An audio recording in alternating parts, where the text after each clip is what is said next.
사무엘상 4장을 보겠습니다.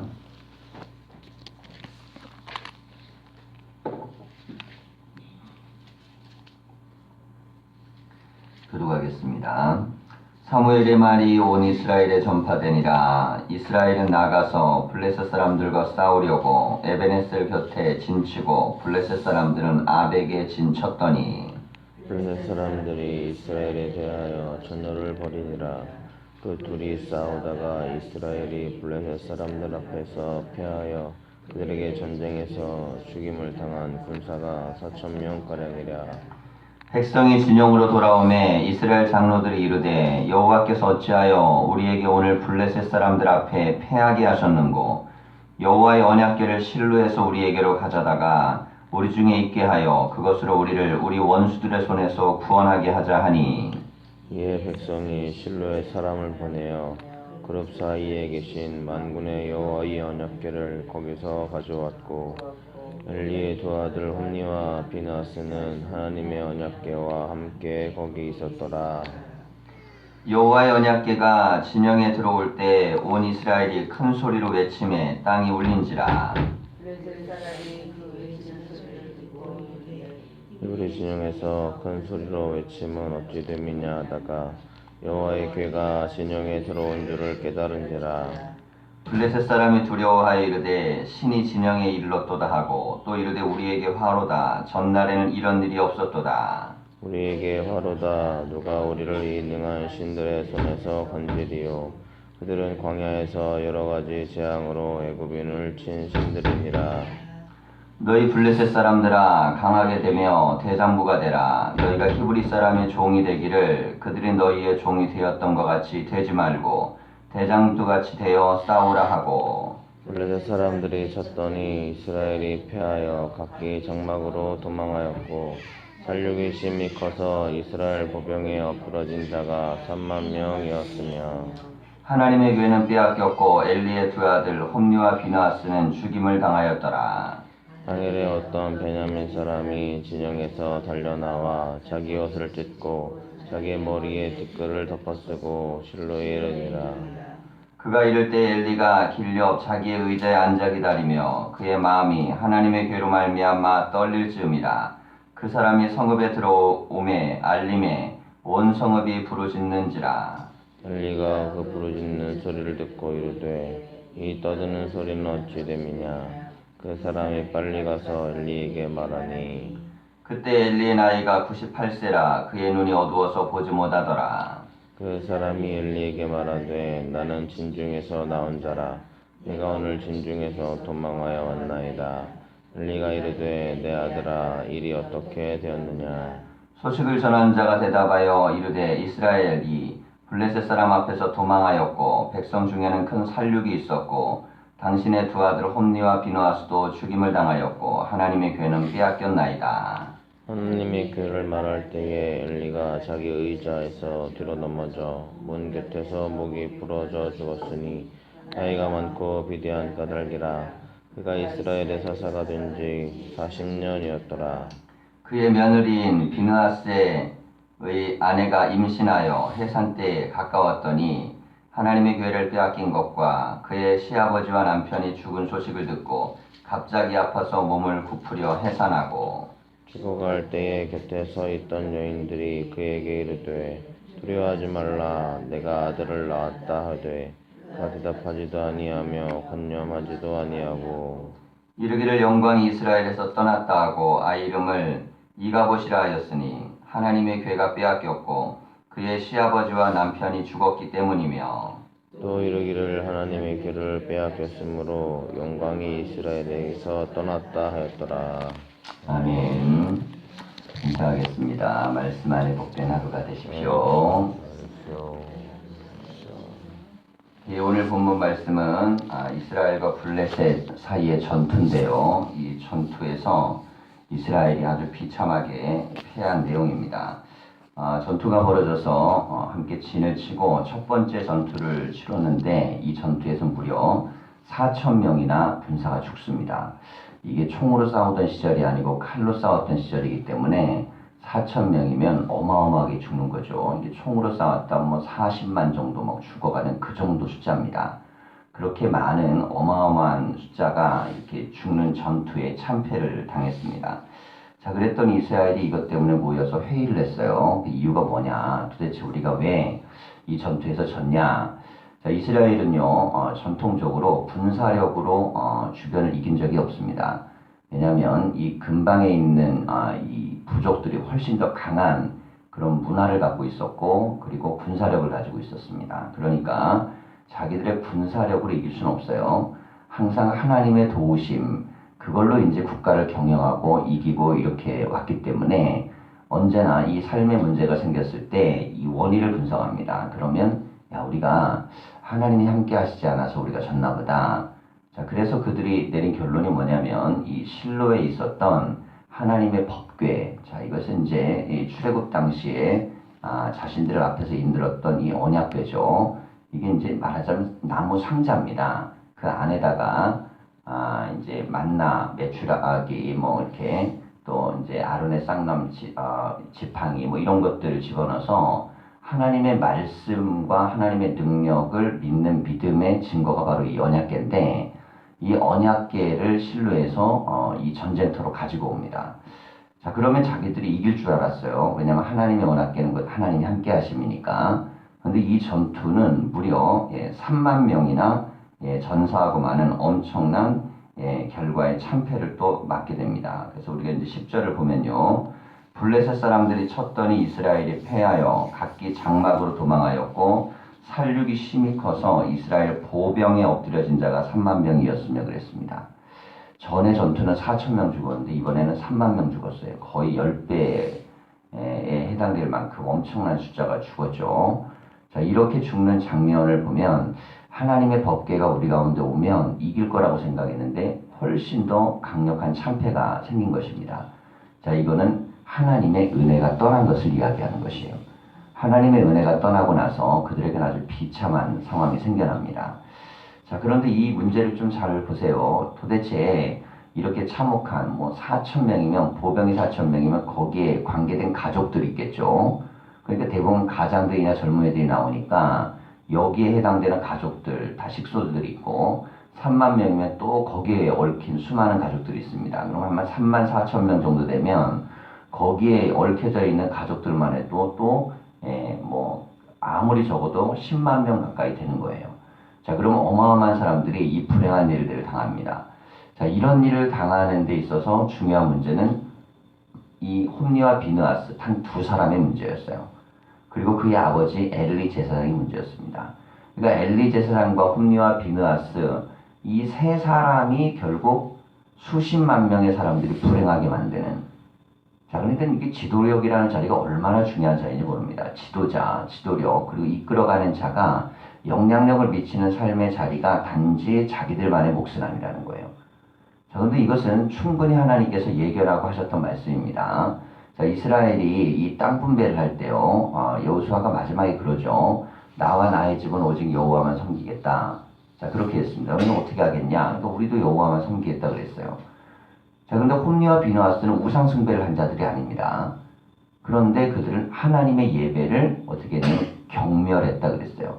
하나님이 이 예배를 홈리와 비느하스가 했던 모든 악한 행동, 그것 하나님의 예배를 함부로 여기고, 그리고 그 예배를 갖다가 망쳐버리고, 그런 것들을 백성들에게 미쳤던 영향력은 백성들에게 고스란히 영향력이 됩니다. 그런데 밀란이 한 번도 일어난 적이 없어요. 자, 그러면 보세요. 홈리와 비느하스가 만행을 저질렀죠. 그 정도 됐다 그러면 이 백성들 중에서 야, 이건 안 되겠다. 이 사람들을 축출하고 몰아내야겠다. 이렇게 가야 되는데 그 시대가 그렇게 행하지 않았습니다. 그 이유는 자기들도 그냥 그 수준이 그렇게 떨어지면요, 백성들은 자기들도 이렇게 함부로 살고 타락하는 데 있어서 그게 또 맞아 떨어지는 거예요. 그러니까 홈리와 비느하스를 이스라엘에 정죄하지 않았고, 그리고 이스라엘의 장로들이 그 문제를 해결하지 않았습니다. 결국에는 모두의 잘못이 된 것이죠. 결국에는 이것이 자기들 모두가 다 함께 망하는 길이 되고 말았습니다. 자, 이런 상황이 펼쳐진 이후에 엘리조차도 이제 죽습니다. 전쟁터에서 이제 베냐민 사람 한 사람이 와서 전쟁의 결과를 이야기하는데 자녀들이 죽은 얘기를 해요. 이 상황에서는 이게 받아들입니다. 엘리가. 왜 그러냐면 이미 하나님의 사람의 예언이 있었어요. 너희 두 아들은 죽게 될 것이다. 그러니까 이게 뭐 마음의 각오를 하고 있었던 겁니다. 근데 언약궤를 빼앗겼다는 이야기를 들었을 때 목이 뒤로 제껴지면 목이 부러져 죽었습니다. 자, 이 언약궤란 이스라엘 전체를 지킨 하나님의 약속입니다. 자, 이것이 빼앗겼다는 것, 곧 이스라엘이 망했다는 것이에요. 자, 이게 언약궤를 빼앗겼다는 것에서 드디어 엘리는 야, 이게 내 자식만 죽는 게 아니라 이스라엘이 다 죽는구나. 그리고 자기가 얼마나 자기의 몫을 감당하지 못했는가에 대한 이 두려움이 있었겠죠. 그런데 그것이 결국에는 견딜 수 없는 이 심적 충격, 그리고 결국에는 그 자리에서 이제 즉사하고 맙니다. 자, 이런 비극적인 이야기 이후에 또 그의 아들이었던 비느하스의 아내가 자식을 낳는데 이 자식을 낳으면 굉장히 기뻐야 되잖아요. 그런데 시아버지 돌아가시고 또 남편 죽고, 근데 이제 제사장 집안이 몰락했어요. 그리고 자기도 아들을 낳았지만 이제 희망이 없습니다. 자, 왜 그러냐면 지금 상황에서는 이 상황의 지도력은 누구에게 옮겨갔냐면 사무엘에게 옮겨가기 때문에 더 이상 자기 아들에게 뭐가 올 일이 없어요. 자, 비록 자기 뭐 시아버지나 남편이 죽었어도 그래도 만일 그 집안이 영적인 영향력을 충분히 가지고 있었다면 그랬을 때에는 자기 아들이 그걸 대를 이으면 됩니다. 왜냐하면 제사장이라는 것이 당연히 세습적 제도를 가지고 있기 때문에.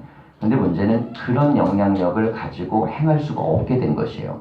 자, 이것이 이 집안의 비극이 된 겁니다. 그러니까 미래의 소망이 전혀 없는 상태. 자, 이렇게 된 상태에서 이 비극적 이야기는 이제 4장에서 마무리를 짓습니다. 자, 그러면서 22절 마지막 끝절을 보면 또 이르기를 하나님의 괴하기를 빼앗겼으므로 영광이 이스라엘에서 떠났다 하였더라 그랬어요. 이 여인에게도 가장 큰 비극은 뭐냐면 하나님의 괴가 떠났다는 것입니다. 자, 하나님의 괴는 이때까지 한 번도 이스라엘을 떠난 적이 없는 하나님의 약속이고 하나님의 은혜입니다.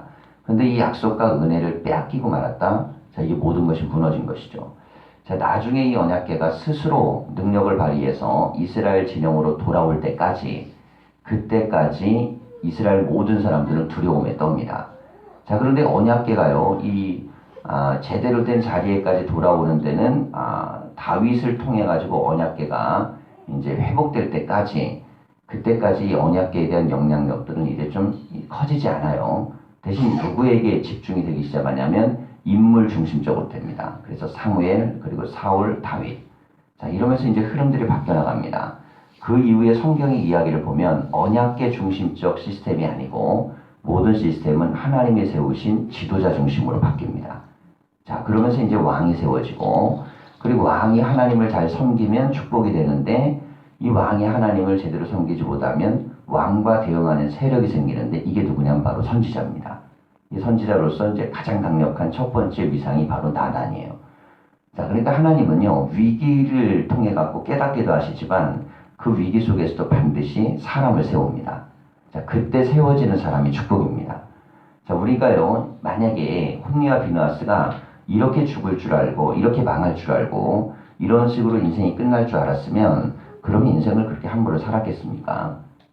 그들은 이렇게 끝날 줄 알았으면 그렇게 살지 않습니다. 그런데 사람은요, 현재에 취해 있는 사람은 미래에 대한 심판의 두려움이 없습니다.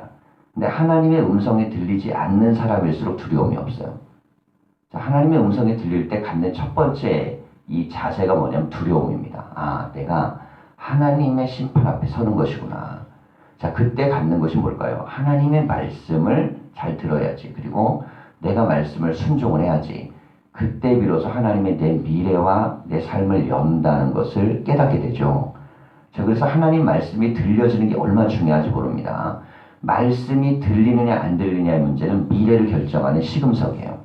들리는 사람은 말씀이 들리면 미래가 열리고, 말씀이 들리지 않는 사람은 미래가 열리지 않습니다. 자기 미래를 자기가 계산해요. 자기가 생각하고 자기가 바라고 자기가 꿈꾸고. 여러분, 홈리와 비느하스는 집안이 제사장 집안이고요. 자식도 낳고 모든 게 뭐 물질적으로 풍요롭고 부족한 게 하나도 없어요. 자, 그런데 그들의 집안은 하루아침에 무너집니다. 자, 그 이유는 하나님의 손을 놓으시면요, 그냥 끝나는 거예요. 우리의 인생이라는 건 하나님을 붙들고 있기 때문에 가는 것입니다. 자, 그래서 이제 알아야 되는 게 있습니다. 무엇이냐면 망하고 나니까 내가 누리고 있던 모든 게 다 은혜였던 거예요. 자, 누리고 있던 것이 망하기 전엔요, 그냥 당연한 권리라고 생각합니다. 근데 망하고 나면 그땐 알아요. 야, 그거조차도 은혜였구나. 그렇게 살 수 있는 게 축복이었구나. 자, 이스라엘이요, 지금 이렇게 완전히 망하는 시점이 됐을 때 비로소 깨닫는 거예요.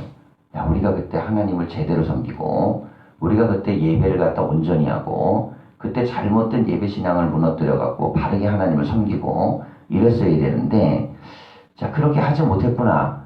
자, 그래서 결국에는 참혹하게 수십만의 사람이 죽어나갑니다. 그 이후에 이제 사무엘이 등장하고 블레셋과의 또 다른 전투를 이제 치르게 되죠. 자, 그런데 한 번 사람이요, 참패를 경험하고 인생의 실패를 경험하면 트라우마가 생깁니다. 두려움이 생겨요. 그래서 보세요. 이게 우리나라 사람들도 지금 전쟁을 거친 세대가 있고요. 전쟁을 안 거친 세대가 있거든요. 전쟁을 거친 세대는 전쟁이 또 일어날 것이라는 확신을 갖습니다. 왜냐하면 전쟁이라는 게 일어날 거라고 생각했을 때 일어난 게 아니거든요. 상상도 못했는데 일어났기 때문에 지금 상태에서는 또 일어날 수 있다는 확신을 가져요. 근데 전쟁을 안 거친 세대는 어떻게 생각하면 논리적 사고를 합니다. 전쟁은 일어나지 않을 거야. 왜냐면 우선 경험을 하지 않았어요. 두 번째는 뭐냐면 이 상황이나 모든 것들을 봤을 때 야, 전쟁 쉽게 나겠어. 미국 사람들 우리나라에 많이 들어와 있고, 미군이 우리나라 지키고 있고, 북한에서도 감히 한번 쳤다간 이게 뭐 서로 망하는 길인데, 논리적으로는 그렇거든요. 그런데 세상은요, 논리로만 돌아가지 않습니다. 그러다 보니까 우리 사회 안에도 경험을 했느냐 안 했느냐에 따라서 이 삶에 대한 전쟁에 대한 두려움이 달라요. 자, 그런데 이 블레셋과의 전투는요, 한 세대가 지나기 전에, 그러기 전에 또 일어납니다. 자, 그러니까 이스라엘이 어마어마하게 두려워했겠죠. 근데 그때 이 블레셋이 사무엘에게 블레셋 쳐들어왔을 때 이스라엘 백성들이 사무엘에게 뭐를 하고 하냐면 우리를 위해 기도해달라 그럽니다. 자, 이게 달라진 거예요. 그 전에는 그들은 하나님 앞에 믿음과 예배로 서지 못했지만 이제는 그들이 스스로 회개하고 변화된 이후에 하나님의 말씀을 붙들고 그리고 하나님께 기도하는 은혜를 붙듭니다. 그러니까 잃어버리고 무너지고 깨지고 나서 그리고 나서 얻은 교훈이에요. 자, 신앙은요, 무너지기 전에 우리가 말씀을 들음으로만 회복할 수 있는 게 은혜입니다. 이게 훨씬 좋아요. 왜냐면 무너지면 그 무너짐의 고통이라는 게 어마어마합니다. 가족을 잃고 자식을 잃고 나라가 완전히 풍지박산나고 그리고 나서 하나님을 의지하는 것보다 하나님의 말씀을 듣고 나서 그 말씀을 의지해서 하는 게 낫습니다.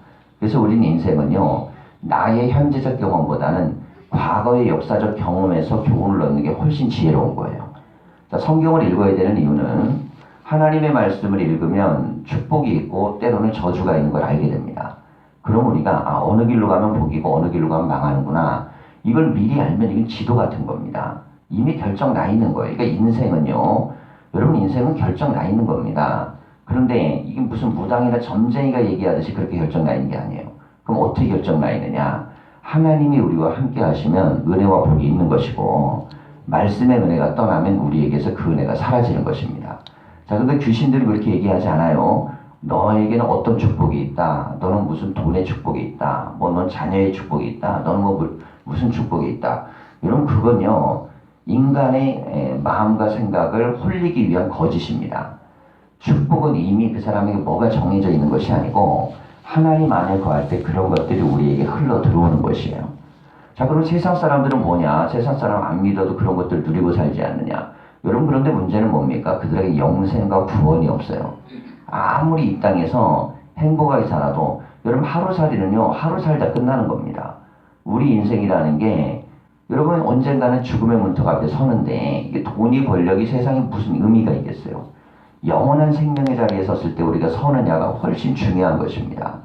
그러니까 영생을 얻지 못해서 세상에서 얻는 것, 그건 부러워할 게 아닙니다. 죽음의 순간에 유일하게 우리에게 남는 것은 하나님의 음성이 들렸느냐, 주의 은혜가 우리 가운데 함께 있느냐, 우리는 믿음의 삶을 살았느냐. 자, 이게 중요하죠.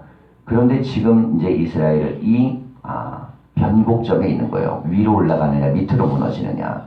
자, 지금 상황에서는 하나님의 음성이 곧 나라를 망하게 하는 것입니다. 왜? 한 번은 망해야 깨달음을 얻기 때문이에요. 그래서 망하는 것은 또 다른 축복입니다. 망했을 때 하나님을 믿을 수 있고 망했을 때 주님을 의지할 수 있다면 그것은 하나님께 나아가는 하나님이 주신 기회예요. 자, 그런데 망했는데도 주의 음성을 듣지 못한다? 그것만큼 처절한 것도 없습니다. 여러분, 우리가 믿음의 자리에 있었을 때 좋아도 좋은 것이고 망해도 좋은 이유는 어느 상황이든 우리가 하나님을 향하고 주께 나아가면 그 길은 새로운 길이 되고 주님께서 우리에게 새로운 역사를 만드는 그런 통로가 됩니다. 우리에게 주신 이 사무엘상의 이야기들은 이제 새로운 역사를 하나님이 사무엘을 통해 써내려가는데 우리에게 주어진 삶도 이런 말씀의 은혜가 다 있으시기를 간절히 축원합니다. 기도하겠습니다.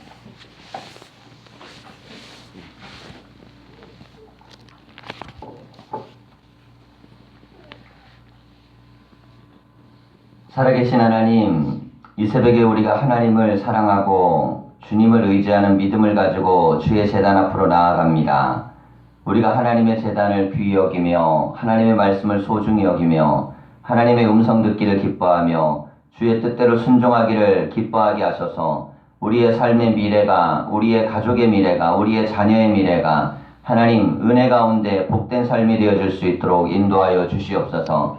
그리하여 우리가 어리석어 헛된 길로 가지 아니하게 하시고 시험에 들어 잘못된 길로 가지 아니하게 하여 주시고 오직 우리는 여호와의 음성을 듣는 사무엘이 되게 하여 주시옵소서. 어린아이에도 아버지 하나님 말씀이 들려서 하나님은 사무엘을 쓰셔 인류와 역사를 구원하는 큰 능력의 종으로 쓰셨습니다. 하나님, 우리 모두가 주의 음성 가운데 있게 하여 주시고 하나님의 음성이 들려진 영적인 경험들을 하는 우리의 가정과 자녀들이 되게 하여 주시옵소서. 그러기 위하여 부모들에게 온전한 믿음이 들어가게 하여 주시고 주의 음성이 들릴 수 있는 가정이 되게 하여 주시고 하나님의 뜻이 이루어질 수 있도록 인도하여 주옵소서. 그리하여 우리의 불순종과 또한 아버지 하나님이여 하나님 앞에 온전하지 못했던 모든 믿음의 과거의 흔적들을 지우게 하여 주시고 회개하며 아버지 하나님 앞에 돌아오게 하셔서 은혜를 가로막고 자녀들의 삶의 복을 가로막고 하나님의 은총을 가로막는 모든 우리가 지었던 악행과 또한 죄악과 하나님 앞에서 멀어졌던 모든 하나님 어리석은 판단과 행위들이 하나님 변화되고 회개되게 하셔서 주님이여 우리의 가정들 이제는 바로 서며 하나님 말씀 앞에 서며 기도 앞에 서며 하나님의 능력과 권능 아래 설 수 있도록 인도하여 주시옵소서. 교회가 영적으로 일어나게 하여 주셔서 하나님 그 은혜가 흘러들어가게 하여 주시고 가정과 삶과 일터와 자녀들에게 하나님의 말씀의 역사가 나타나게 하여 주시옵소서. 귀한 물질들을 드리며 기도하는 제목이 있습니다. 제목에 응답도 있기를 원하오며 예수님의 이름으로 기도하였습니다. 아멘.